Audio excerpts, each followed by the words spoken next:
Right now, your eyes are detecting single photons. They're watching an upside-down movie and convincing you it's right side up. They're going blind 100,000 times today without you noticing.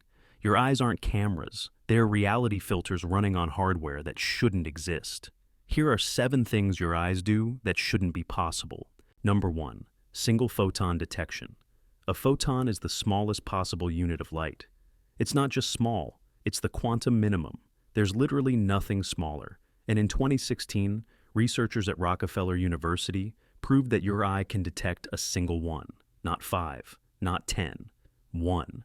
They built a quantum light source that could fire exactly 1 photon at a time.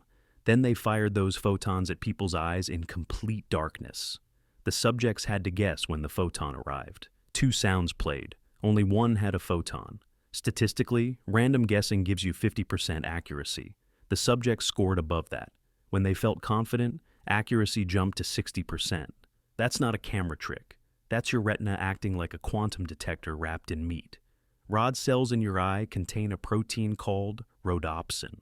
When a single photon hits it, it changes shape and triggers a chain reaction that gets amplified about 1,000,000 times before it reaches your brain. You're literally perceiving events at the quantum level. Here's the weird part. If you see 1 photon, you're more likely to detect the next one within seconds. Your visual system primes itself. It temporarily boosts its sensitivity. Like your eye is saying, wait, did something just happen? Let me pay closer attention. Scientists spent 70 years trying to prove this was possible. Now you can add quantum sensor to the list of things you didn't know you were.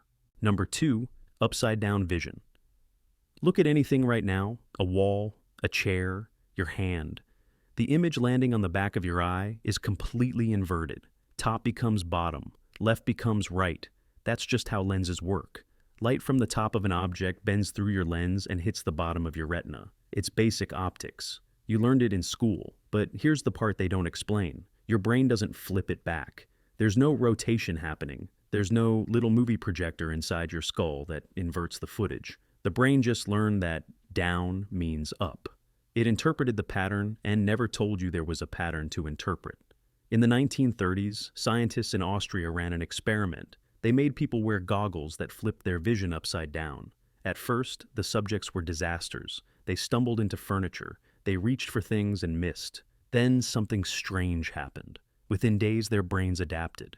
They started seeing the world right side up again, through upside-down goggles. And when they took the goggles off, the world briefly looked upside down until their brains readjusted. Your visual system doesn't care about orientation. It cares about consistency. It learns the rules and plays along. The image on your retina has been inverted your entire life. You just never knew because your brain decided not to tell you. Number 3, 576 megapixel resolution. Your eye has the theoretical resolution of a 576 megapixel camera. Your iPhone has maybe 12. Professional cameras rarely break 100. Your eyeballs blow them out of the water. But hold on, there's a catch. That 576 megapixel figure assumes your entire field of view is high resolution. It's not even close.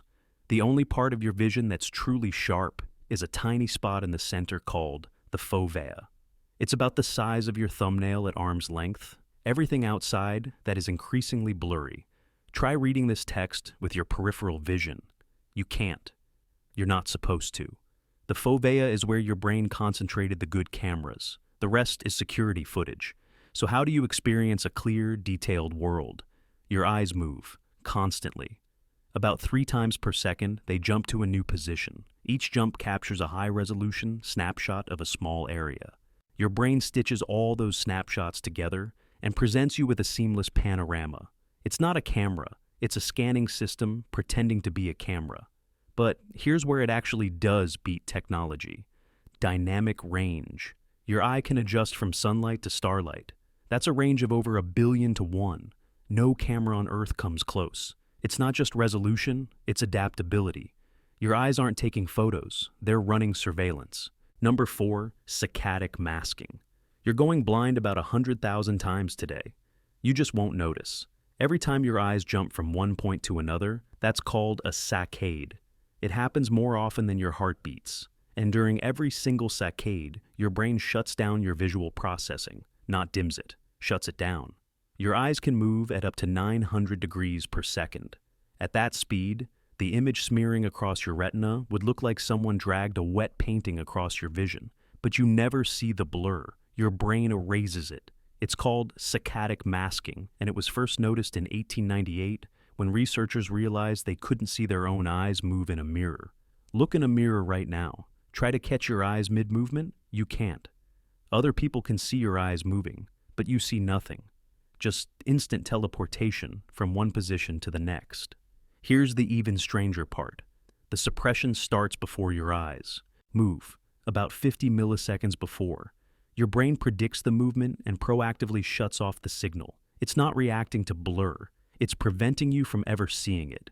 Add up all those tiny blackouts, and you're functionally blind for about 40 minutes every day. Your brain just edits out the boring parts so smoothly you never catch it cutting. If you're finding this interesting, consider subscribing. I drop videos like this regularly. Anyway, back to it. Number 5, 13 millisecond processing. Your brain can identify an image in 13 milliseconds. That's about 8 times faster than a blink. It's faster than you can physically move your eyes. In 2014, MIT neuroscientists showed people rapid-fire sequences of images. Each image appeared for fractions of a second. Subjects were told to look for something specific, like a picnic or a smiling couple. Researchers expected performance to collapse around 50 milliseconds. That's how long it supposedly takes for visual information to loop through the brain and back. But the collapse never came. Even at 13 milliseconds, the fastest rate the monitor allowed, subjects could still identify images above chance. They weren't just seeing light. They were recognizing concepts: a picnic, a face, a dog.